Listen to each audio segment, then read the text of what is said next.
Isang fashion designer mula sa Davao City na pinadapa ng mga pagsubok bunsod ng pandemya, muling bumangon sa pamamagitan ng kanyang itinayong bakeshop. Kilalanin natin siya sa report ni Sarah Hilomen Velasco ng GMA Regional TV 1 Mindanao.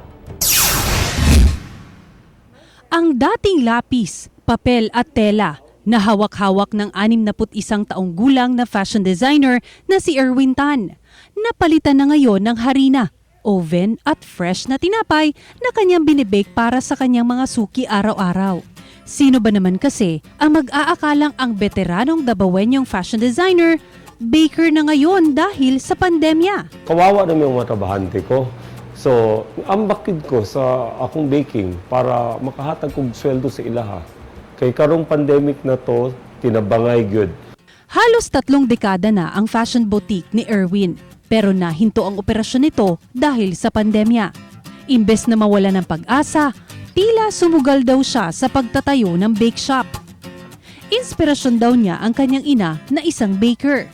Ngayong muling sumigla ang kalakalan sa kanyang fashion boutique at dahil may bake shop na rin siya, parang naging 2-in-1 na ang kanyang negosyo na mas nakatulong umano sa kanya at sa kanyang mga mahal sa buhay.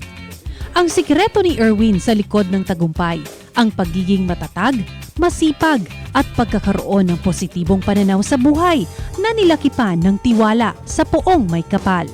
Mawala mo ng secret sa pagiging successful, always have a grateful heart. Ako si Sarah Hilomen Velasco para sa GMA Regional TV.